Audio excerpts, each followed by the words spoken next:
All right, we're back, and it's COMP391, Intro to Game and Simulation, and it's week 4, lesson 4, and I guess it's like part 6 equivalent, because like part 4.5 or 5 was last time. We did a couple of little videos that didn't quite, for whatever reason, didn't work out. And now we're kind of into our Blender hour. I've looked at all your designs, or some of them, and they're pretty good. So just as a recap of what we did last time, we did this landscape, right? We talked about last time. Remember how we did it? We put together a plane. For those of you who are here, we did this. So first I'm going to kind of get rid of my cube, my middle cube, and I'm going to add in a plane as a mesh. Okay, so if you want to follow me again, I'm going to do this really, really quickly so you guys can do this together with me, right? Because I know some of you are, we need to do this a couple times. So I've got my little block, which is our plane, and I'm going to expand this. I'm going to press S for scale. And I'm going to expand this out so that it fills most of my grid. Okay? Here we are. This is our grid. So now that this thing is filled up the grid a little bit, I want to go into edit mode. So I'm going to click tab. And I'm in edit mode now. And I want to subdivide this thing a bunch of times. My recommendation to you is you click subdivide. And then in there you type in the number 10 at the very minimum. So I've got 10 divisions like this. So now you've got a division, a bunch of divisions. This thing is separated in here, right? If you'd like to do more or make it bigger, that's up to you, right? And what we did last time, if you remember, I deselected all. I started off with these divisions, right? And what I did was I went into face mode, right? So I have all these little blocks, faces. And now I'm going to kind of make my dungeon, right? I'm going to right-click, shift right-click, and kind of make my the walls of my rooms. There's one room there. And we'll do it with this. So this is a little bit of a different pattern than we did last time. You know, we did another little pattern like this, you know, where I kind of did a wall like this maybe, you know, and maybe I add a little bit of a block here. You can make it whatever you like. You don't have to follow me. At the end of the day, what you want to try and do is almost make this little dungeon, right? And of course, you got to give a space for doors, that kind of thing.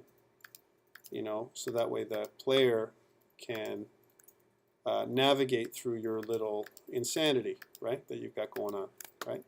And then maybe over here is where I want to make the exit door, right? So I want to kind of add a block that goes like this, and then maybe do one of these, right? So then on the top, I'm coming in from the bottom right as an example, or I'm coming in from over here, and then I want to travel to the other side somehow or to the left. Okay. Remember what we did last time. Once I've selected my blocks, for those of you who haven't seen it, right? I've selected my blocks, I press E to extrude and then enter, and that creates another layer that I can extrude from, right? So E and enter. Right away, almost duplicates the number of vertices and edges that I have. And then here I'm going to extrude, right? And when I do that, I want to extrude at least, you know, let's say 4 units up. And the way to do that is just to keep going until the number 4 comes on the left there, right? So I've got kind of these big walls kind of going on, right? Okay, and now that's the first piece. And the second piece I did was actually to create the walls, the exterior walls, and I did that. There's different ways of doing that. I have to go into edge select mode. Here's my edge select mode. And now what I want to select this loop right here. Well, remember, I can always go back into select, and I can go edge loop, right? And now the problem with edge loop is it grabs this edge loop, which is not what I wanted. That's why sometimes edge loops don't work, right? So I'm just going to deselect all. Well, you can just simply select them by yourself like this. So I've just selected the outside edge, right? And again, you can select only part of the edge, not all the edge. There's going to be some duplication when I do it this way, but there's a reason for me doing it, and I'll show you in a second. Okay, and so once I've got the entire edge around the entire thing selected, I can choose, like I said, to deselect certain things. And only select areas that I want to grow. Okay, so I've almost got my whole edge selected. There we go. And now what I want to do is I want to click E for extrude and enter. Right, so that gives me that extra edge going on there, right? The extra set of edges. And I'm going to click E to extrude and pull it up, right, in the Z direction so that it pretty much matches everything else. I've got almost like this enclosed space here. Right, there it is, this enclosed space. All right, so now that I've got this going on, you might say, well, this is all good. But remember we did our texturing and there was a little bit of issues. Well, what if I want to make everything separate? Like, for example, if I wanted to make it, we kind of took this kind of stint last time. And, well, what if I want to texture everything together? Well, here's what you can do. If I go into Control Tab to go into Face Select mode, and I want to combine faces, how would you combine faces? Anybody remember how to do that? I want to kind of merge two faces together in edit mode. How do I do that? F is the way to do it. You select one face and then shift select the other faces that you want, right? So this is the top of my roof here, and I press F, and all of a sudden it becomes one big face.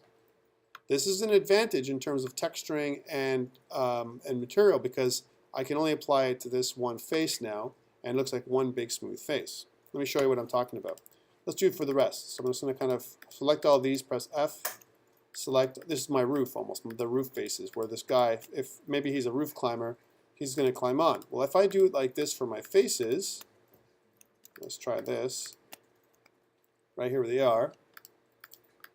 Oops, let's deselect all.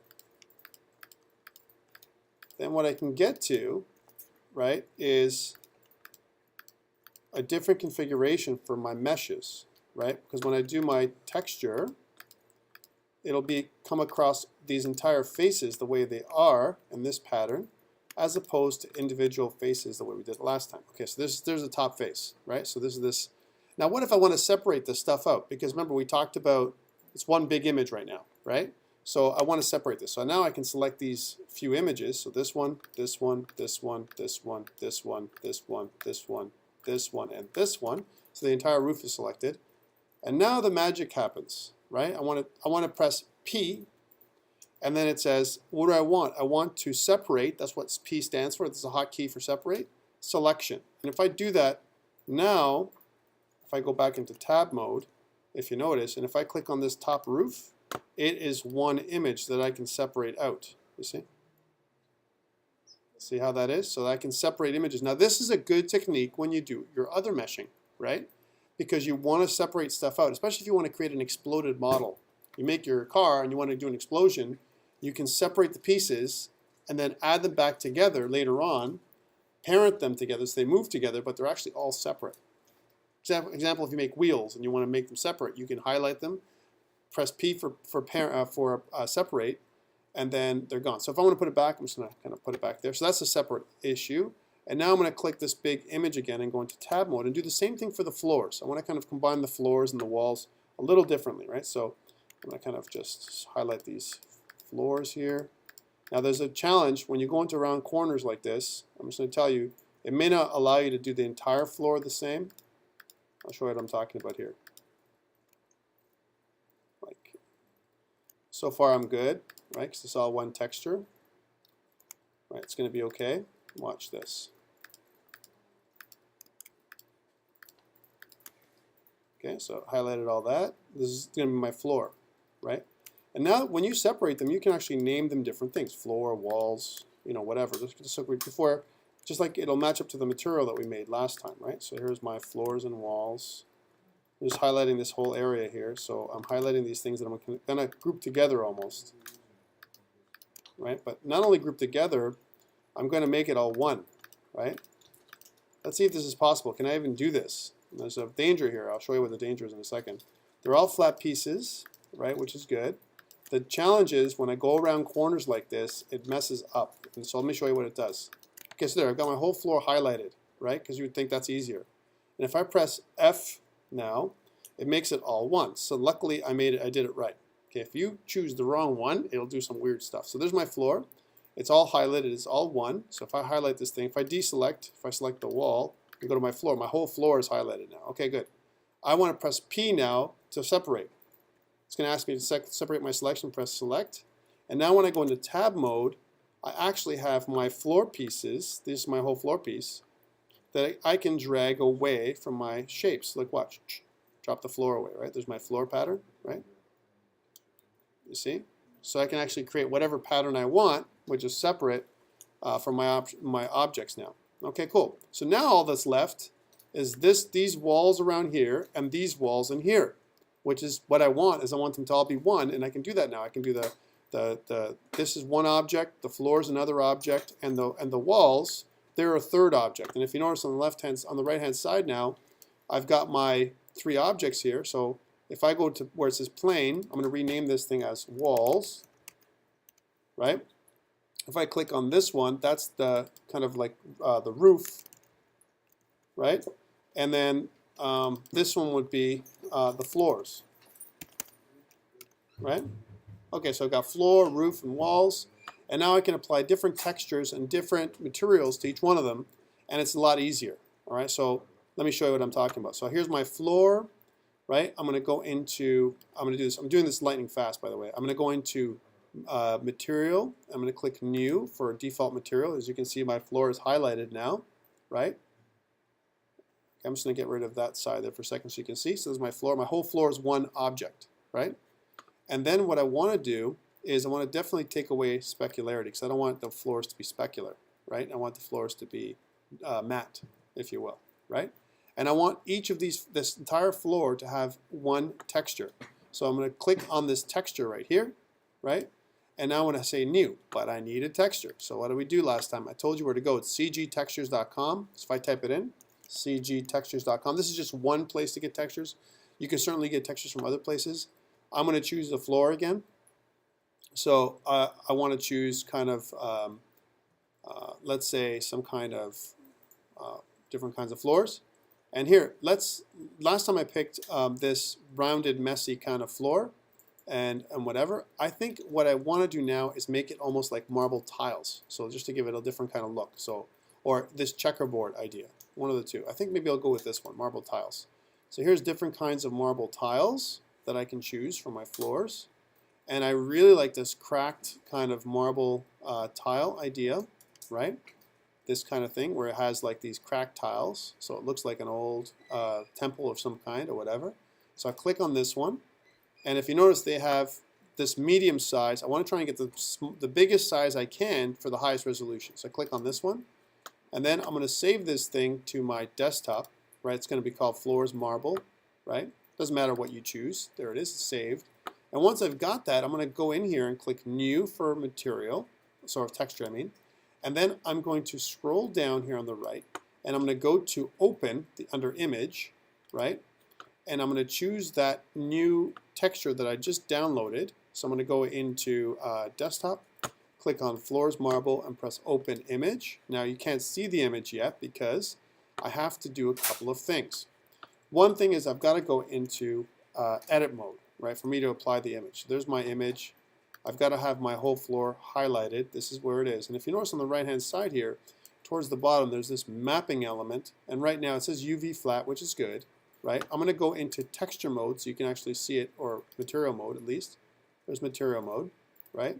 So it actually has taken on a material, but it hasn't been unwrapped.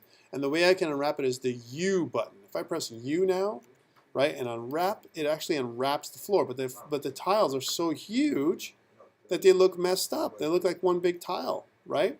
So the way to fix that, of course, you can actually see the texture here. It's all one big tile. The way to fix that, of course, is to go into, actually there's a couple ways. I could slip into a compositing mode, or, and here's the first time we're going to do this together. So watch carefully. See this little plus button right here? If I take this plus button, right here it is, and I drag it to the right, I actually pull out this additional thing, right? Okay, what about if I take this one out? So here I'm dragging this to the right.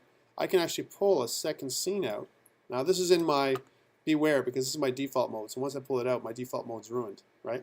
I'd have to create my own mode. Let me just pull that back. So I'm just going to kind of push this back. Okay, there it is. Again, this is right corner. See these little corner tabs here? I want to create my own little view. So right now it says default. Take a look. 2 seconds, guys. Default. I know you guys are busy doing your other stuff. I want to click plus, right? And then where it says default 1, I'm going to rename this view, this default view, to like, let's say split mode. I'll call it split mode, right? Which I'm kind of splitting the screen in half. And now with the split mode, I can kind of pull this aside, so I have two views, one on the right and one on the left, right? And the reason why I want to do this split mode view is because on the left, and like, by the way, I can have as many of these split modes as I want. On the left, what I want to do is I want to put in my compositing mode here, right? And on the right, I want to have my 3D view, like I have here. So on the left, if you notice on the bottom here, each one of these views has individual controls now and individual menus, because I've pulled them out. Well, on the left-hand side, where it's now, if I look at it, it's 3D view, I want to change this from 3D view to View v Image Editor. And when I do that, I've got this. Okay, now this is kind of weird when you look at it. I'm going to zoom in so you can see this thing. I've got a pattern that I've got going on here, right? And this is where it gets messed up, right? Because like I said, I did this kind of pattern where I have one of them is the floor and the other one is the walls around, right? Okay, so this is what it is. Now I want to use my floor material. That's what I've done here. I'm just using this little button here next to the UV where I say Browse Image. And I'm kind of going to scroll out so you can see the image right now. This is my image, right? I want to highlight everything on this side, so I can use A to select all, right, and S to scale on this side. And what I want to do is make them as small, these tiles, as I can, so my floor tiles look small as possible. And the way to do that, of course, is to increase the size of my object, so it's really, really small. There it is. So now I've got these cracked tiles, but they're cracked. They look cracked in different areas. They're not going to repeat as often as we saw before because I've really made them small. Okay, so there it is. So I've got two views, my compositing view on my left side, my 3D view on my right side. And you can do that by dragging this little piece right here to the middle. Okay, okay, cool. And also, if I want this piece here, if I want kind of a control piece on this side like this, so I want two sides, everyone is going to have their own little control piece, I can do that. I don't need to do that at this point, so I'm going to kind of collapse this one. And I can do the same thing over here. I can collapse this one if I want to, but I'm not going to. Okay, cool. So this is my view. This is called split mode. I made my own view. So if I go back into default, then I get my big view that I want, right? And now it's going to kind of have this texture, right? Well, remember how it works is on the right, where I define my texture, I have a diffuse, and yet I also have this geometry. And if I click geometry, I actually get a normal. But this is what goes on here. Take a look at this area here. Because I've made this floor all one, it's messed it up. This worked well. Remember I talked about how it messes up? This texture here works great. Look how this looks. This is actually looking like pretty good, right? This texture, if I actually zoom in here, right? Look what this looks like. This is looking pretty good here, right? I can probably reduce this to make it less of a bump. So remember, the more I move it toward the right, the more gritty it gets. The more I move it towards the left, it gets less of a bump. So I just need a bit of a bump. If I go negative, it actually embosses it and creates almost like a negative flow to it. You can change the texture. So I want to get it a little positive, but not too much. So give it a little bit of texture.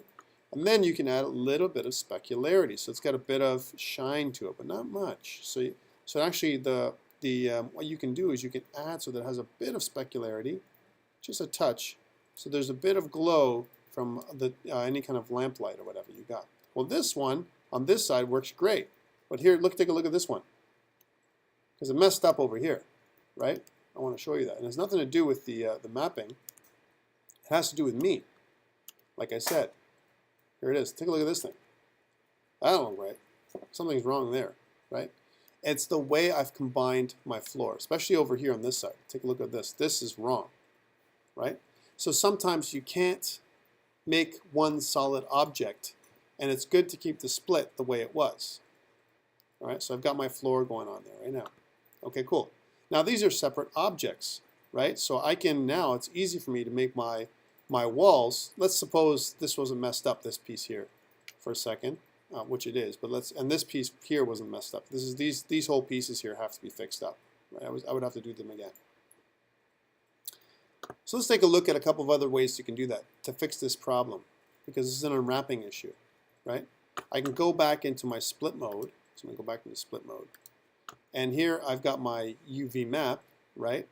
And I've unwrapped. So I'm going to go to UV, and if I go to unwrap.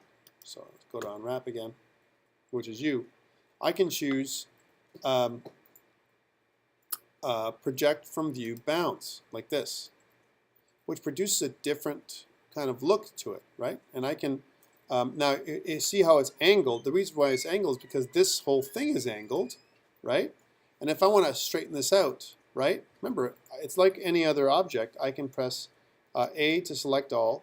I can press R to rotate. And I can rotate it around so it's a little bit more square, like this. Take a look. And I can press G to move it to the right, right? So I can fix up some of those areas that are messed up. Right now, these squares are quite big. So if I actually zoom in here to see what it looks like with these settings, take a look. Some of them are messed. They're kind of large blocks. Now, if I'm okay with that, then this would be a good floor, like bigger marble pieces, if you will. I'm okay with this look, actually. So I'll leave it that way. And I fixed it up by rotating and did a different kind of unwrapping on my mesh than just a standard unwrap. Okay, so there's different kinds of unwraps. We're going to go into more of this as we go through the semester, so don't worry if you don't get this right now. Okay, cool. So now I've got everything I want. I'm going to go back into 3D mode. So I'm just going to go back into default, and I've got my floors the way I kind of want them this way, and this is good. And I want to kind of highlight and go back into object mode and highlight my walls and do the same thing. So how do we do this again? Two-step process. One, go in to create a new material. So here's my new material. It's a default material. I turn my specularity way down. Okay. Then I go into texture. Here's my texture, and I've got to do a new texture, and I'm going to use this an image texture for the walls. Okay, cool. Now this is where it can get funky because the way I've done my walls. So let's go download a texture. I've done this a couple times. I'm going to go to a texture, cgtextures.com, and I'm going to kind of go out here, and this time I'm going to pick a wall, different kinds of walls, and I've got kind of a marble look now to this particular one that I've done. So let's choose a different one. So I'm going to go to different kinds of walls. I can do concrete, I can do brick, I can do metal, whatever I want. I can do wood. Wood doesn't make any sense, so it's going to be probably brick or concrete. If I click concrete, concrete is actually kind of interesting because it produces these different patterns like this, like a really messy kind of concrete like this, like these kind of concrete plates that are dirty, right? Now be careful with this. If the pattern repeats too frequently, it becomes quite repetitive, and you'll see that there's different pieces of it that'll look, it'll be like what you did. It'll be too much repetitive. You see too much repetition unless you tile it, right? So let's click that. I'll show you. Sometimes you have some really cool looking pieces, right, as an example, that won't repeat as often, right? Example would be something like this that you can't tell. See how this is? Almost like this. This would look okay, right? This might be okay too. This might work, right? Again, quite a few lines here. This may be okay too, this set tile, and it might go with my marble. Let's take a look and see how this looks. I'm going to click this one, and there's different pieces. There's this one, so that this is how the wall would look, or this one. Not a lot of variation. And what you may want to do is use both of them. But now let's just use this one. So this is one that's huge. I can get actually quite big on it, like this. And I'll save this as in my desktop under concrete plates dirty. There we go. And now I'll go into my Blender, and I will open, and I will go to desktop and open concrete plates dirty and press open image. Okay, you can't really see what's happened here, but there is the pattern that kind of came on, right? All right, how do I do that? Well, I got to go back into my into edit mode, and in edit mode, I got to select my floor. So here I am in edit mode, right? So my floor has to be selected, right? And when my walls have to be all selected. And now this is the problem. All my walls, right, in edit mode, I have to select them all. So this is my entire wall in edit mode. Now I have to be very careful here because I don't want to have anything else selected. So all my walls are selected. That's the one piece I want. So all the walls, if you notice, they're separate.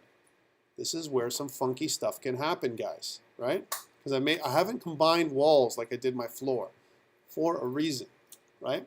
I want to show you what it looks like. Okay, so now I can press U for unwrap, right? And if I go unwrap, right, I've got a pattern on all my walls, but it's the wrong pattern. The only way I can see that, of course, is if I go into my new kind of made up view, and this is what it does. Take a look.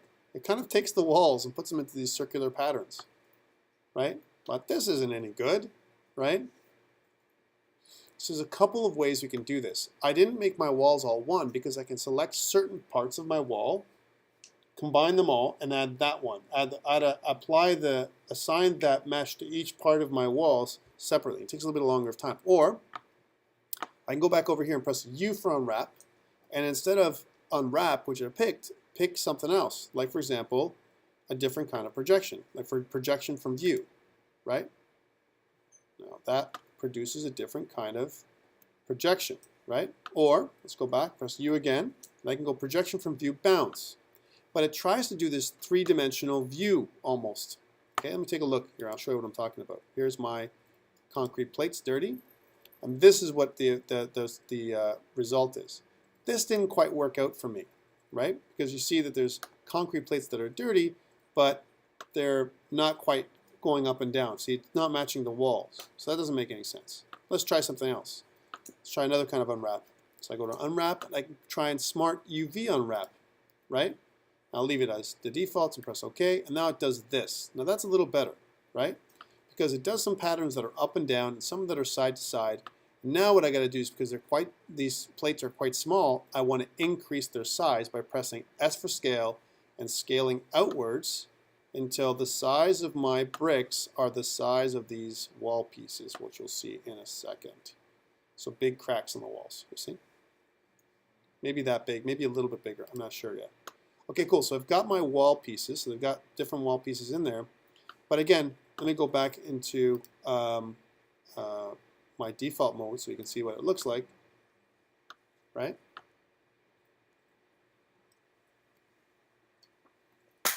Someone's sleeping. Buddy, are you okay? All right.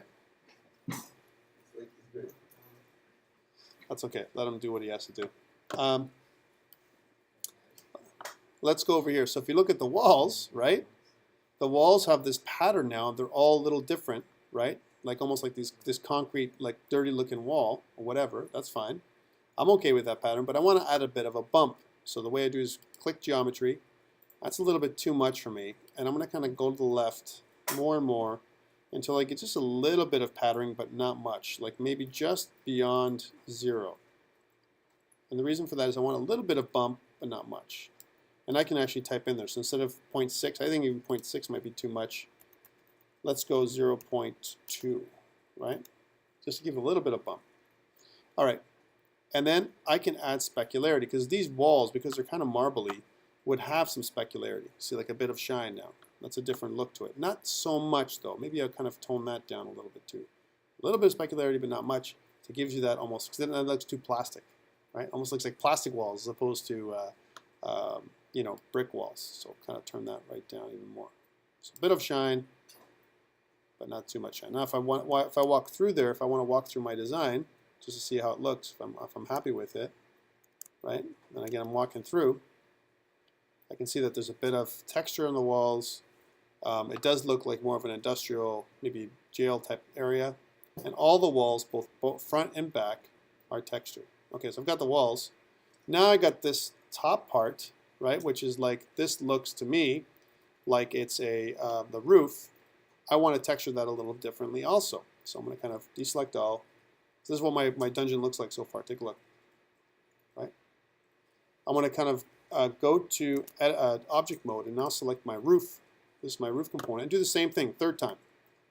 So I'm going to go into material, add a new material. It's a generic material. Kill specularity, so it's down to matte. Go to texture, add a new texture, right? And I haven't named any of this, by the way, but you totally should. And now what I want to do is I want to open up a new texture. Well, I want to find another one, right? So the trick, if I wanted to be cheap, I could use the exact same texture I've already used for the floors, because that's what it should probably look a little bit like that. You okay, man? You kind of were out there. You're zoned out. All right. So, of course, the way to do that is, of course, to select the floor. So here's my floor texture, and I'm going to rename this thing floor, and I'll do the same thing for the wall, just to rename this thing so it's wall. Well, wall texture, floor texture, there it is. And I want to use this floor texture on my roof, right? Okay, so there's my roof. And now, instead of making its own texture, let's just delete that, right? I will just use one that already exists, which is floor, right? So there's my floor, but I haven't unwrapped it yet. So I'm going to go into tab, into edit mode, right? I'm going to select all, so this is all my roof parts, and then I'm going to go U for unwrap, and I'm just going to do a regular unwrap, okay? Which kind of gives you a look and feel of what the tiles were, but they're a little bit crooked again. I'm going to fix those, okay? And also, well, the way to do that, of course, is to go into my split mode that I created. I've got my tiles, right? I'm going to zoom out here so you can see all my tiles. And I'm going to just choose the right texture to apply. So this is the floor mode. So I'm trying to zoom in again. So this crackly floor. And the way it's been unwrapped is messed up, so I'm going to kind of unwrap it differently. I'm going to go unwrap, and I'm going to go project from view, bounds. So it kind of does that. I'm not happy with that. Let's try that again. So I'll try another unwrap until it gets the right kind of unwrapping going on. By the way, there's ways you can do it manually too. I'm not going to go there because that's every piece. By the way, everything we're doing here, I'm scratching the surface with you guys. All right, it's like the minimal level we're doing right now. Okay, we're not doing complex stuff. This is non-complex. This is easy, 3D graphics 101, kind of thing. Okay, let's do unwrap and do a smart UV projection and see if that helps us, and that does. I like that projection a little bit more. I'm just going to grab this and move it to the side so we have kind of more of a flat projection. And I'm going to make this much bigger because I want to match up with the floor. So I'm going to kind of zoom this out. So each of my floors are quite big, so less tiles don't repeat as much, right? There we go. Probably something like that. Just as a sample. Okay, cool. So I've got that projection. I'm going to go back into my full mode, my default mode. So now it looks like this, a little bit different than the floors, right?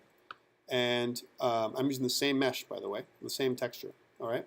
And I'm going to go back down here into this piece. And again, I want to add a little bit of geometry here to make it a little bit cracked up, right? But not so much. Just kind of bring this right down, right, like that maybe. And then add some specularity. So here's my specularity, but not a lot of specularity. So just kind of bring that right down. So it's kind of a bit of a shine. Okay, good. And I'll kind of deselect all. So this is what my dungeon looks like now. I've got a full dungeon completely meshed up now, both floors and walls, and it looks okay. It's not perfect, and I mean I did it really quickly. To do it right, you'd have to do each panel a little bit separately. You could spend a lot of time doing this, but it didn't take me long to get this done, right? And I did it a slightly different way than last time. Now here's one thing to get more lighting. If I'm going to click this light, so I'm going to go back into edit mode or object mode, deselect all, right? And I want to kind of hit my lamp. This is my only lamp right now, as an example. And what I want to do is I want to maybe create another lamp. So we'll go Shift D, which duplicates my lamp. I can move it across different axes. So I'm going to kind of add another lamp in there. And then you have another lamp that kind of highlights different parts of the dungeon, right, a little differently. That's really it from my dungeon perspective. It gives you a very basic level of things here. What about doors?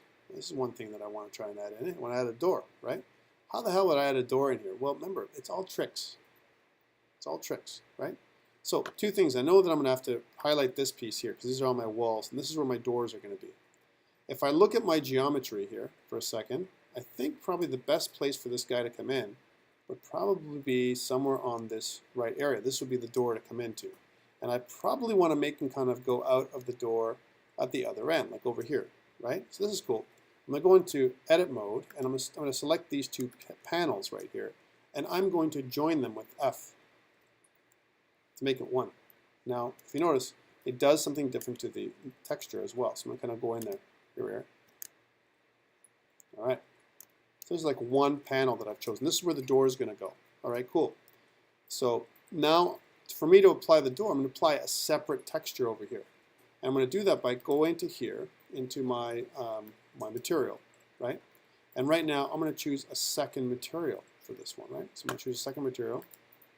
Here it is. And I'm going to call this material, add a new one. Make this material call it door, right, for this material, which is underneath this one. And I'm going to assign it to this piece. So there's my door. So you see I've taken away the texture that it was already there. It's almost like a blank default material right here. Take a look. Right, default material. Everywhere else I've got my texture except for here, right?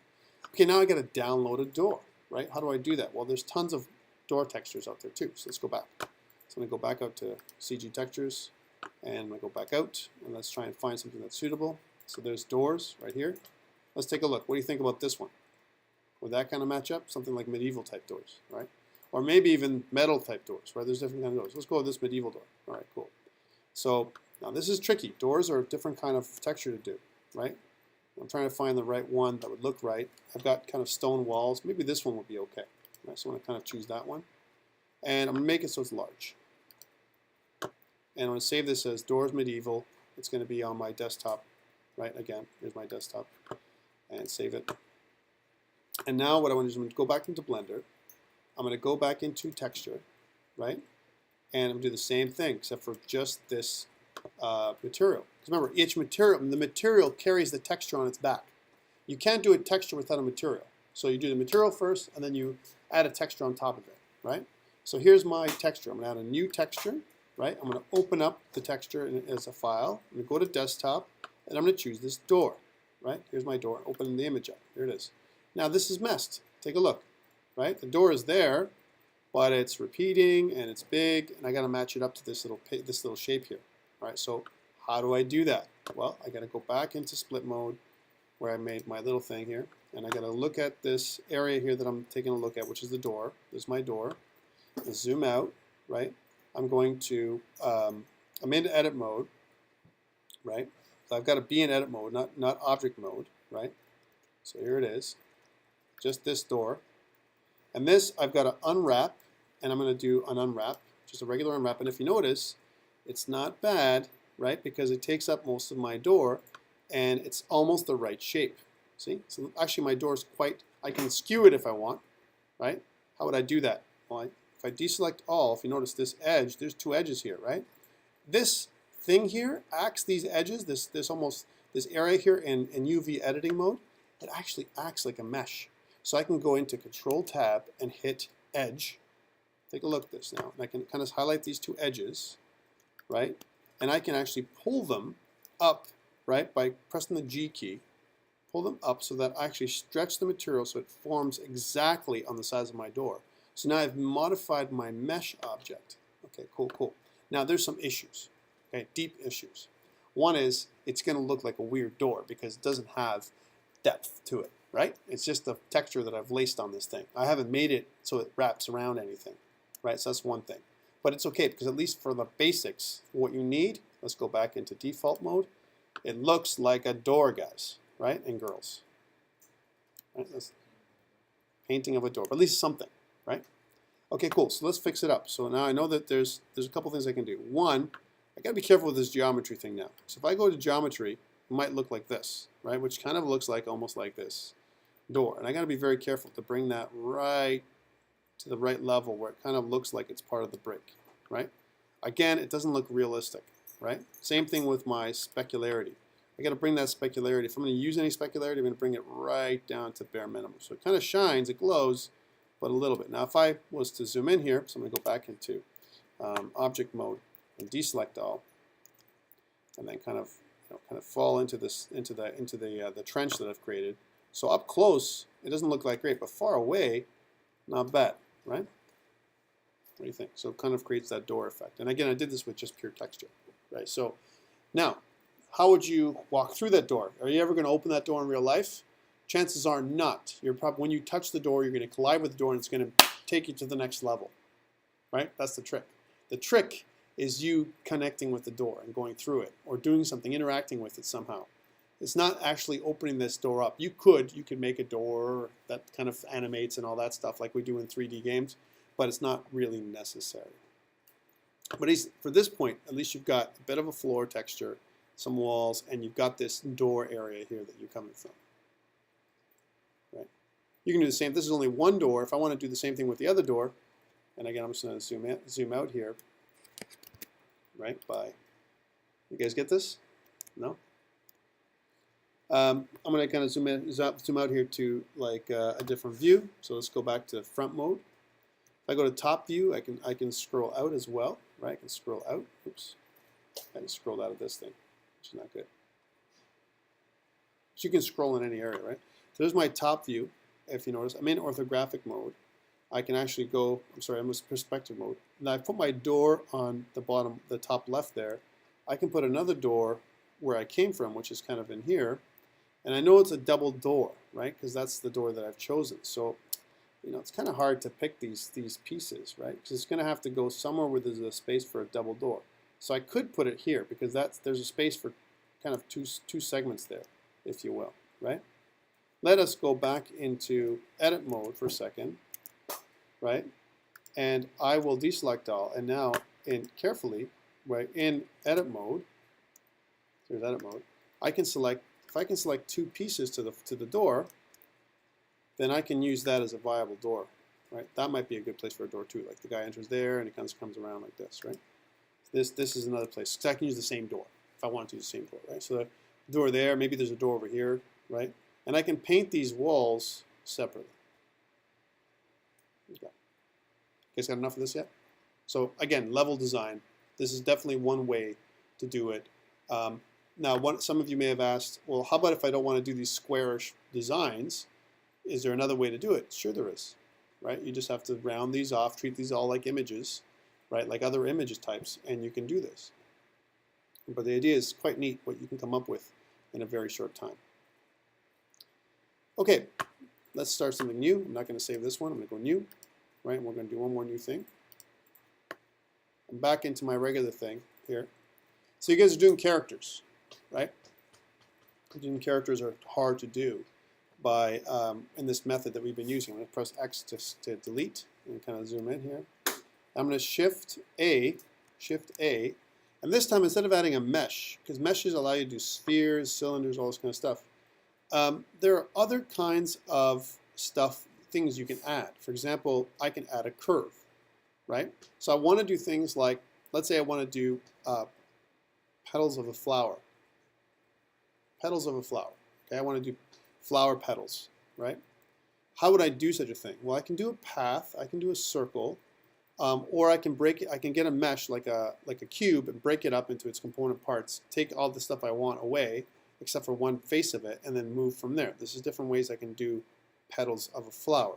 So I can. We haven't done curves yet, so I want to try this out. So let's go curves, and let's go Bezier curves. Bezier curves kind of look like this, right? So different objects. Now if you look at it, I'm going to tend to look at it from top-down view. So here's my top-down view, and we're in orthographic mode. This is my Bezier curve, and now I'm still in object mode, right? And I want to make this curve. That's all it is. It's a flat curve lying on the ground because I'm in top ortho mode, right? If I go to edit, all of a sudden I get this interesting path.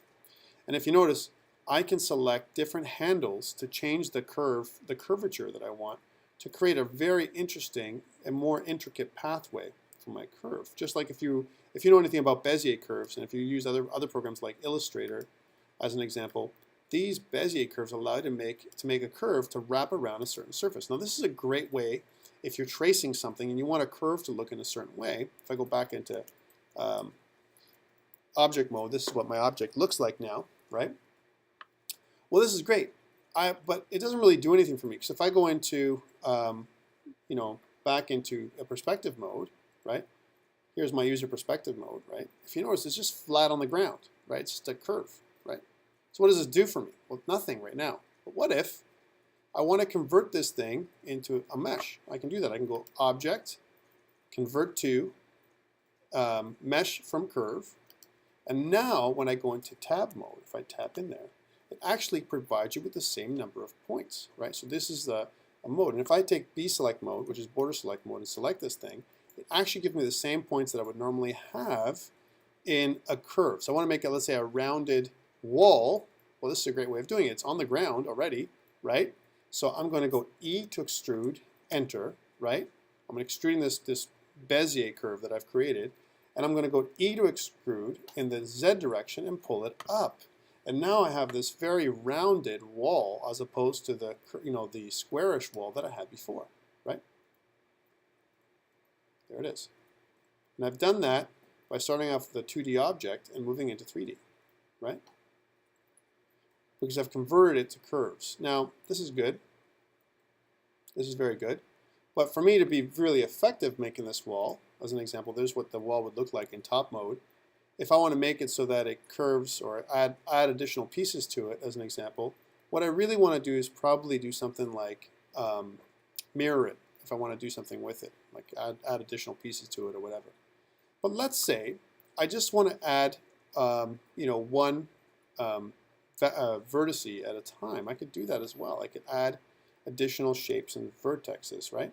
By continuously adding stuff. Now the best way to do that, of course, would be in top mode. If I go to top mode, and now it looks like a bunch of points, right? There it is. And I could do that here. Let's say, for example, I wanted to add another vertex here. So if I go to mesh, if I go to add, and if you notice here, I could add additional pieces in here. It says cubes, circles, whatever I want to kind of put in there. What if I wanted to go to mesh, right? And I'm still in edit mode. I'm going to go Control Tab to go into vertex mode. So there's my vertex mode, right? And I go into mesh, and then it says I've got some other options here. I got cleanup, normals, faces, edges. I'm not going to try that. Extrude, right? UV, unwrap.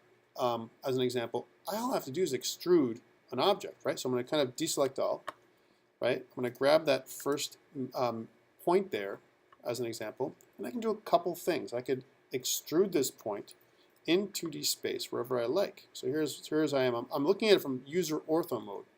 To give you an example of this, I'm going to go to make sure I'm in top mode as an example. I'm in top mode, and it joined everything for me. I didn't expect that. There we go. I'm out of it again. So let's go into there, right? Let's try that again. So I'm selecting, if I look at it from 3D perspective, this is what it looks like. I'm just selecting this top vertex. So here I'm in top ortho mode, right? So again, I can select any of these points by right-clicking. So I'm right-clicking this top point, and I'm clicking E to extrude, and I'm extruding the way I want. So let's say I extrude, and I extrude again, and I extrude. I'm on top mode, and I extrude again, and I extrude. I'm just doing it randomly here. Extrude again, kind of make a weird shape. Okay, and I'm going to kind of move this up now, right, and to the side. E to extrude, and extrude. E to extrude, and extrude. And what I'm doing here is actually adding additional points, right? That's all I'm doing here. And I can make, by freehand, whatever shape I feel like. But if you notice, it's only in one dimension, right? There is my curtain, almost like this little curtain rod kind of idea that I'm making. This is where it becomes funky, because you look at it and you're like, wait a minute, I expected it to be three-dimensional, right? Because this is what we did here. Well, no, but that's not what we did over here, right? Here, I just kind of extruded this area here, right? By adding this piece here. Now, this is the great thing. I want to go into right mode. Here's right mode now. And I can kind of go down, and I can click E to extrude and kind of pull this thing down wherever I like it, right? Okay, so now I'm going into right mode, okay? And E to extrude and kind of pulling it over here like this, right? If I want. Now if I go to the right, it looks like I've got an edge, right? So I've got an edge here. I just created another edge and another point. If I go to the top, it looks like this, right? So let's just kill that vertex, the last vertex I did. So this is what it looks like right now. I've got the top and I've got the bottom, right? Here's the bottom. If I want to look at it from different angles, and it's hard for you to see, I could start connecting these things, right? But I'd like to try and start drawing on the bottom. I'd like to try and mesh, kind of do exactly what I did on the top, right? But if I'm going to go there, right, I might as well start with a curve again. The idea here is you can actually map single vertices into points. Okay, so let's go to the top. There's my top mesh, right? And an example is I want to select this mesh first. So here's my vertex is selected, and now I'm going to go back along the same path approximately, okay? Because my vertex is at the bottom, I could probably do this. Let's see if I can do this properly. Actually, what I probably want to do is Control 7 to flip it over, and now I'm on the bottom, right? Okay, let's do that. So I'm going to go E to extrude and kind of follow the same path. And then E to extrude and kind of go the same path. Let's see what happens. E to extrude and kind of go to this point. I'm trying to match point for point approximately. Okay, and you're going to see how messed up this is going to be in a second when we get to what I want to try and do with you guys, which is the messed up piece. All right. And let's see if I've gone too far. Okay, no, I haven't. That's good. So this is what it looks like now. Take a look. So I've kind of wrapped this area here, created my wall, right? That's good. Let's go back to Control 7, which is the bottom. I'm going to continue to make this grow. E to extrude, and then mesh that up. Let's see how that looks. Almost there. And I think what I want to do is click this one, and then click this one, right? And then press F. What that does is it joins everything together. Okay, cool. So I've got these two things here. Okay, cool. Now I want to add these faces individually. So I'm going to show you how you can grow these things individually. So how do I do that? Well, I have meshes, I have vertices here, and I have vertices here. So now I need at least 4 vertices to make a face. So I'm going to go vertex, vertex, vertex, vertex, F the face. Right? Let's try that again. So again, we'll go vertex, 1, 2, again, 3, 4, and then F to face. And you can grow your stuff very slowly, like this, one step at a time, until you wrap it manually. And I'm showing you how to do both ways because you may have a need to do this at some point by pressing F and adding faces manually in this manner. Okay, let's go here. Keep doing it. And good. And this is using just we started off with a curve, converted the curve to a mesh, and then from there we're making now this wall, this curtain wall, if you will, that is made vertex by vertex and complete. Yeah? What do you think?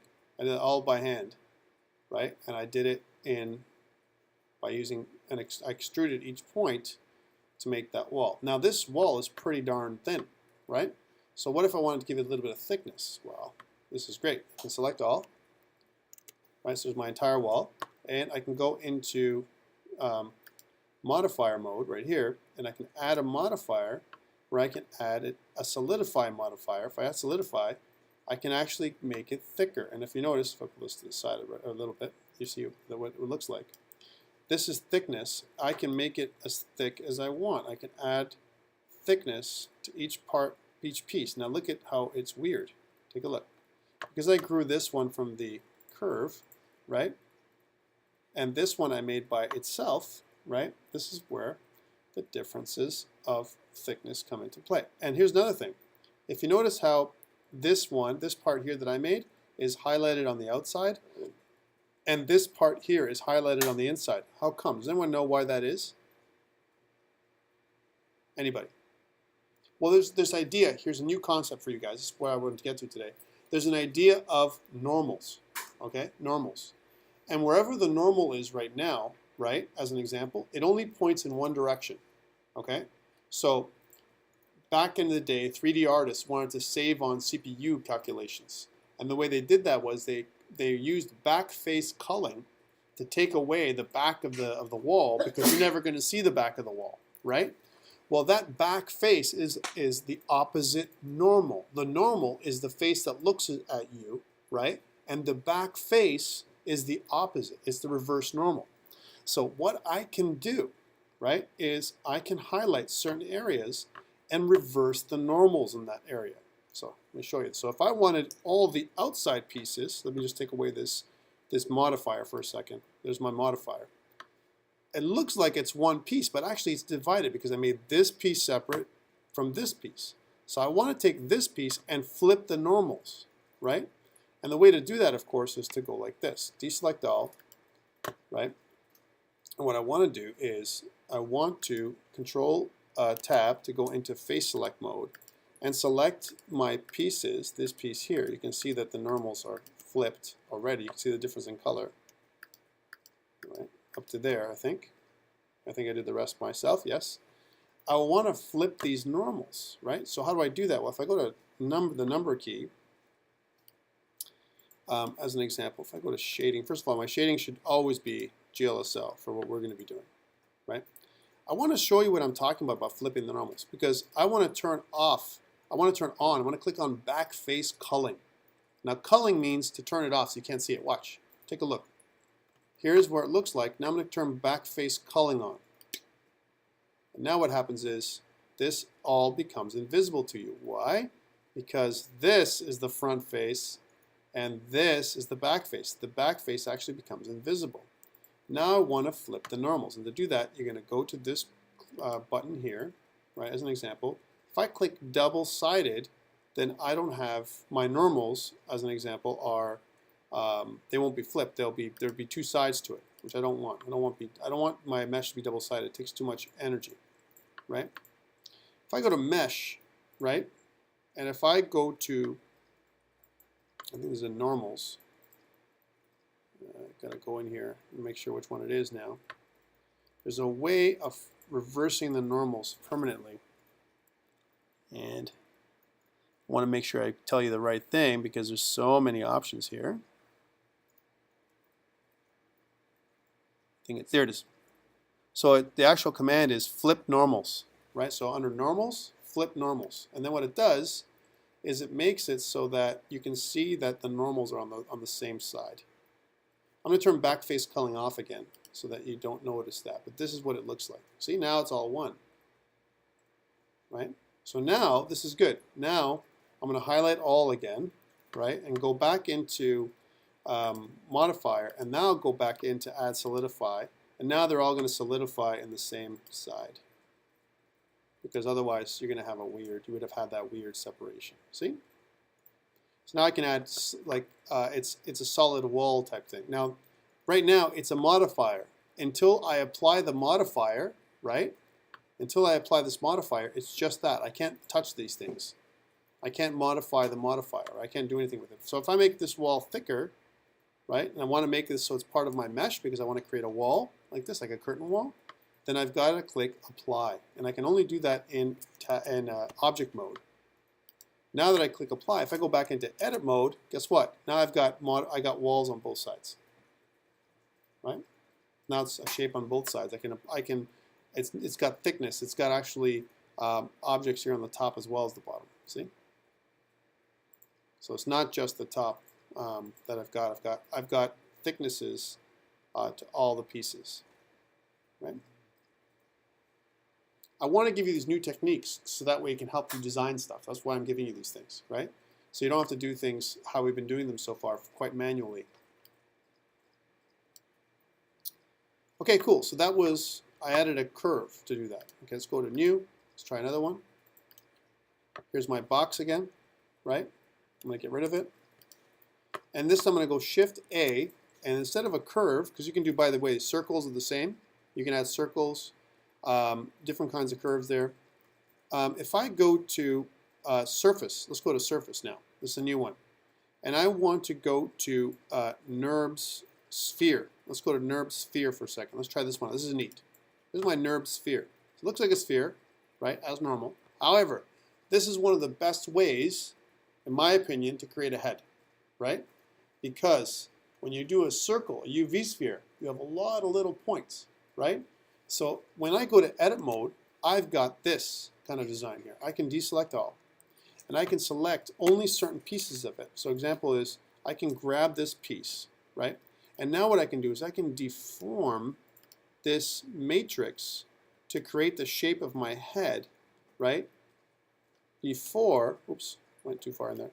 Before I turn it into a mesh. Because remember, I can do the same conversion where I did circle or line to mesh, and then it becomes a mesh and it gets all that detail that I want. So I can kind of form this thing up. If I want to make an egg-like shape, I can take these things and deform these things, pull them off the way I want by creating my mesh in a different way by using NURBS, this NURBS surface.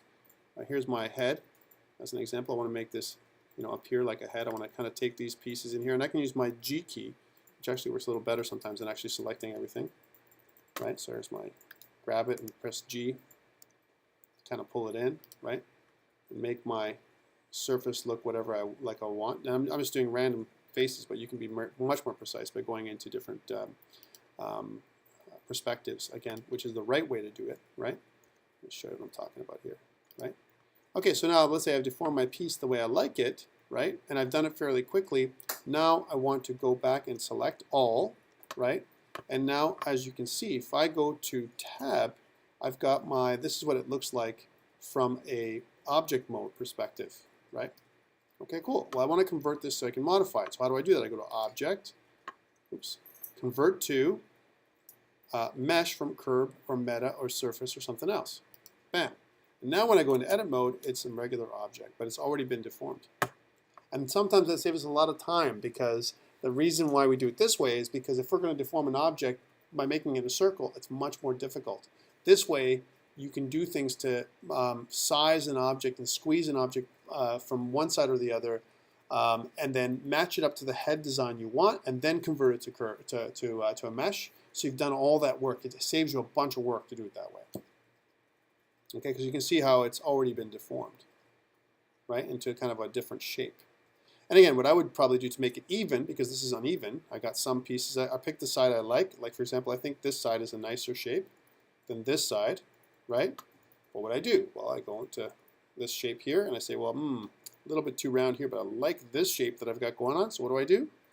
Wireframe it, right? I go into front mode, right?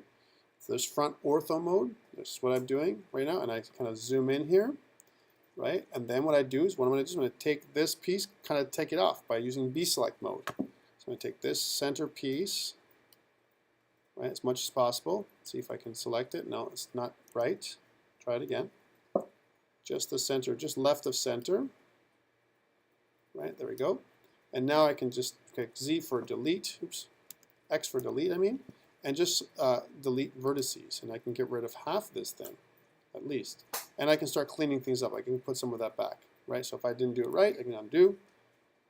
Right, I got that this other piece there. I want to kind of deselect this one, so I can go into Control Tab, and I can go into Face Select mode, and I can deselect that face because I don't want that included in my selection, and I can include other faces as I zoom in, right? Because that's what the B Select mode will let me do. So I'm going to go in there and slowly get rid of half of this mode, half of this shape, which is roughly along this axis. I can use my C Select mode to do it quicker, right? Because I can do one of these. Circle Select mode, right? That's what C Select is. So I can select a bunch of those a little bit quicker. Right? So I can make my circle as big as I want, so I can be very specific, so it saves me time. Right? And I can do the same thing on the bottom, right? Because there's some pieces that are missing there. So C Select mode for that, and then one of these, right? Really quickly. So C Select mode really rocks, right, from that perspective. And it's not quite half, but it's that shape that I want, right? Okay, cool. So now I'm looking at it from the front. There's the front, right? And I'm going to kind of go out here like this, right? And then now this is all selected. I'm going to press X to delete and delete all my faces, which is going to get rid of the half that I want, right?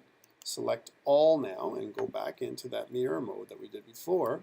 So I've got the half where my face is going to look the way I like it. And now I can go to Add Modifier and go to Mirror.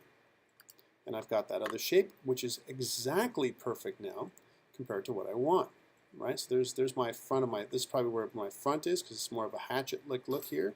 And this is probably the back of my head. So I've kind of created a perfect little head, right? Little shape that I want. Now, this, as you can see, this could have been done a little bit more with care. And if I did it with more care, it would have been exactly even. Because you see how it crosses over, because I didn't do exactly half a shape. I did a bit less than half, and that's why it's got this weird mirroring effect. Okay, but the idea here is with NURBS, let's try it again. We go File, New, try it with me. So I think this is a new thing for you guys, for some of you. If I zoom in, right, again, I'm going to delete the sphere, or my cube, and I'm going to Shift A, and instead of doing Mesh, click Surface. And it'll be the same thing for surface of different kinds. There's a NURBS cylinder, which is okay, a NURBS circle, which is very much like the circle, the flat circle we did, where you can modify it that way. But I like the NURBS sphere the most, right? And if I go into edit mode, this is where it becomes interesting. I've got everything selected. I can also do a size, where I can change the size of all the options, like make it bigger or smaller. But I can also deselect all and select those, shift select those areas. Let's say I want to make it so that I size it in a different way. I can select the corners to size it, So I'm going to go S to size, and just these corners, and I can make it so that I can give it a unique shape to create almost a different kind of shape. But for my object, there's my object shape, right? And then I can convert that into curves. I can convert that into mesh, right? Which is something that's neat. So I'll unselect that or deselect everything or undo. There we go. If I only want to expand one side of it, I can also do that in edit mode. So I can go in edit mode, and I can make it oblong in edit mode here, or object mode, and make it squished up a little bit. And you see it reacts a little bit differently than it would normally react, right? To create a different kind of shape. All right, cool, cool. And now when I go into, if I go into this, I can be more specific. I can select a certain side. So here's my front. And if you notice, here's my front. I can make it so that I can deselect all, right? And I can do a B select. So I only select the faces that I see. And if you notice, it selects only the faces that I see in the front, right? If I look at from this side, I can do deselect all. And again, I just want to do a B select mode. I can also select the faces I see by shifting selecting the vertices. So I go shift select just these vertices if I want to. Right, there we go. And I can kind of click S to size or scale, and I can change these vertices so that you have a different shape to my object right away. See? So I can deform my object. This is neat. I've got a neat deform going on here. And then when I go back into tab mode, I can go to object mode. And again, like I did last time, go convert, and then mesh from curve, and then I'm good to go. When I go back into tab mode, I've got a mesh that I can use for my whatever object I want. Again, it's more of a pointed type of object. So different ways of doing so. If you want to make a rock, this is a great way of making a rock, right? As opposed to try and make it on your own. You can make different sized rocks. You can make, and remember, rocks can be random. You can make it so there's a pile of rocks that kind of go one on top of the other eventually. A great way to do that. All right, so NURBS surfaces is what we kind of did there. Okay, cool. I want to include a mesh that's not my own, or I want to include a mesh that is my own, and I already have a Blender file, and I want to combine two Blender files into one. How do I do that without losing my stuff? That's important, right? Let's do that for the last thing we do today, and we'll go. So I'm going to go File, I'll go New, right? And then we'll start off this. Okay, so here's my cube, and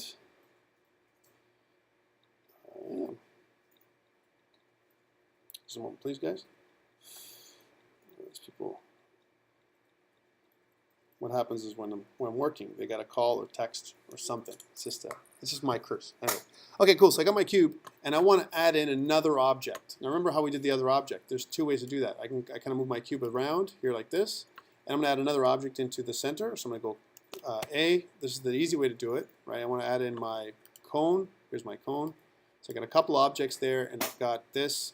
But let's say, for example, I want to save these two objects on the desktop, right? I did my work on these objects, and I want to save as, right?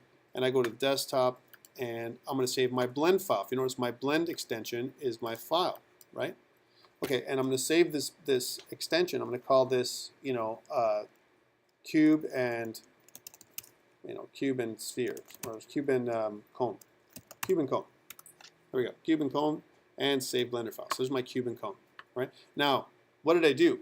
I saved my cube and cone, but I also saved my light source and my camera. My light source and my camera are also included in this scene, right? So I'm going to get them back. Okay, cool. Let's do another one. So File, New. So I got that one saved, and I want to do instead of this, I want to do some kind of plane, because I got my plane. Here's my plane, and I'm going to kind of make it big, because I want to make my plane big, and I want to add my cube and my cone in here, right? How do I do that?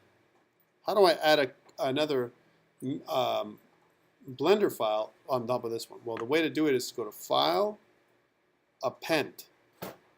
Okay, that's the way to do it. File, Append. Take a look. When I do that, I pick the Blender file that I want. So I go to desktop where I have my file. There it is. It's called Cube and Cone Blend. But this is what I get. Take a look. Because my blend file isn't just a blend file. I've got brushes. I've got cameras. I've got all this other stuff. Well, I want it all, except for I probably don't need my world, because I already have a world. I don't have a texture. I definitely need my objects in this case, and maybe my meshes. Well, you can highlight these things like this. I want these three things. I can include them, but not the lamp. And I don't have a material anyway, and not the camera, and not the brush, and nothing else in there. So now I press append from library, and now, right? Hey, where are they? How come I'm not getting them? And this is where people get messed up. Well, remember two things. They're always going to appear wherever you put them, right? And right now, if you notice, I've only got my plane that's in here. So let's just undo that. Okay, I'm going to deselect all, and I'm going to move my three-dimensional cursor up here, right? I'm going to kind of zoom out here for a second. So here's my way out here. Okay, so this is wherever I put my three-dimensional cursor is where they're going to be added in. If you look on the right, did I actually add anything? Take a look. There's nothing else in my outliner, so it didn't work. Let's try it again. File, append, right? I want to go to desktop. I want to go to this, and why didn't it work? Well, you have to go in there, and you got to choose stuff. You got to say, well, I want my cube and my cone, right? And I want to, because I've chosen this, I can go up one, and now, so if I had a material on them, I can go into material, which I have a default material, which I don't need right now, but I could, and then I can click append from library. Now, if I've done it properly, and this time I didn't, right? It would kind of add in. Let's try it again. Append.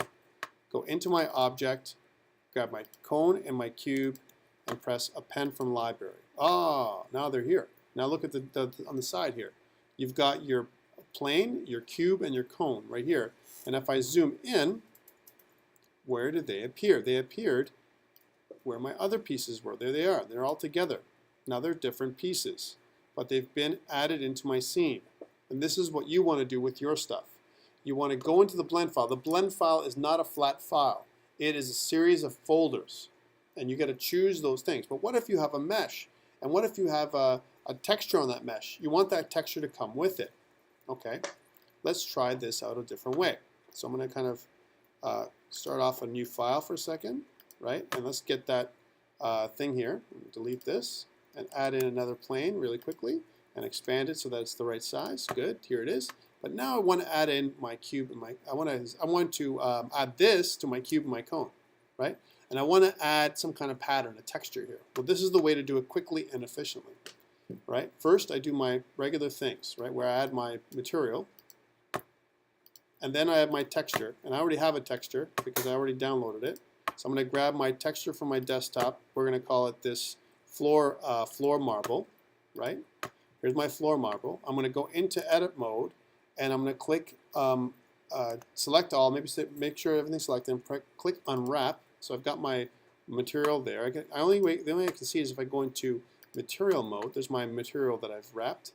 And in here, of course, I want to go into it's a bit shiny because of my material is shiny. So I got to turn this shininess right down, right? And I want to add in my texture. I want to add my geometry, so add in a normal to my geometry, just a bit of a normal because it's not so much. So there's my normal, right? And imagine if I had to add all this work back again. What a pain in the ass, right? I don't want that to happen. Well, there's a quick way to fix this, and this is what I want to show you. There's this little button here. See this little button right here? Right here, next to the name of a file. If I click this button, it says pick an image. It's an embedded data file. Click. Oh, now this whole thing is embedded. This is good, right? Why is this good? Because if I do this, then when I load up my other image, I'm going to add a bit of specularity to show you what I'm talking about. Let's go to color and a little bit less specular. There we go, right? And I save this thing, file, save, and I'm going to save this as my plane. So I'm going to do the other way around. So I'll call this ground and save it under my desktop. There's my desktop where my cube and stone are, okay, or my cube and cone. Okay, good. And I'm going to close this off for a second, right, and get to my cube and cube and cone, which is right here, by double clicking it, but I want to add my ground and I want to add it textured. How do I do that? So I'm going to go File, Append, right? I'm going to click my ground, and now if I go to Object and click the plane only, not my lamp and not my camera, because those things are also exported. If I click Append from Library, right? Here's my ground, I've got my ground, but where's my texture? Of course, I'd have to look at the texture to see that, and there it is, right?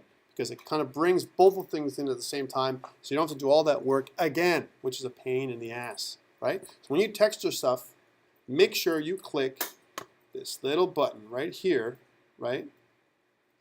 Under texture. This is the trick, right? And it's not here. I'll click this so I can show you. This little button right here, which is this button here, which is the image is saved along with the texture. Otherwise, you're going to get your image separate, your mesh, your texture, your material, your lamps, everything's going to be separate, and you're going to have to bring them in one by one. You're going to have to actually append multiple times from the same file. And you can do that, it's okay. You can go, okay, this time I'm going to bring in my object. The next time I can go back to that object and append my texture. And then go back to my object and append my material. And you keep going, or I want my light, my special lighting, because the lighting is going to be pointed. I did all this work on my lamp. It's pointed in the right direction. It's highlighting it properly. I want to bring that in. And that's what you would do for each one. Questions? So again, we covered a couple things. We covered today a little bit more about material and texturing when it comes to this level editor kind of thing, and how to split up your editor with, or split up your material with the P key. P, when you're in edit mode, if you pick a face or a vertex, it'll actually remove it from the material and split it into its own object. The P key, right, when you're in edit mode. We did that. We also did this whole idea of different kinds of textures. For example, I used a door texture, which we haven't really done before, and I know it's a bit of a trick. It doesn't look exactly perfect, but at least it gives us an idea that the door is there, especially when we're doing, we're plotting what our level is going to look like. We haven't quite added the third dimension for the door. We made it two-dimensional, but we know approximately where the door is going. We're going to use it as a trick to go to the next level.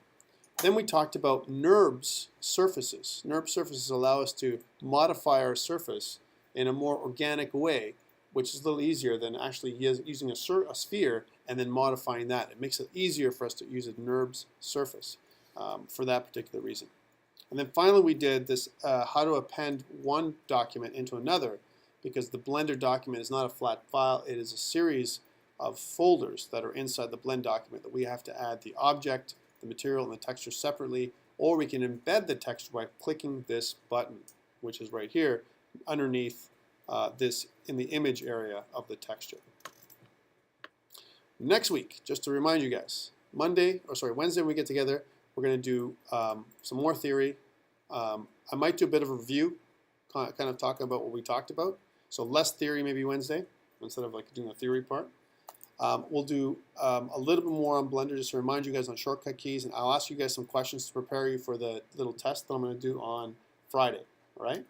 So Friday will be your test. We'll do a bit of a review on Wednesday, right? And I'll do a pre-test. I'll say, okay, guys, go do this, and then see how fast you guys are doing it, and then it'll give you an idea of what I'm looking for the Friday. So please don't miss the Wednesday. It's practice for the Friday, okay? And that's it for me for today. Thanks, guys, for coming.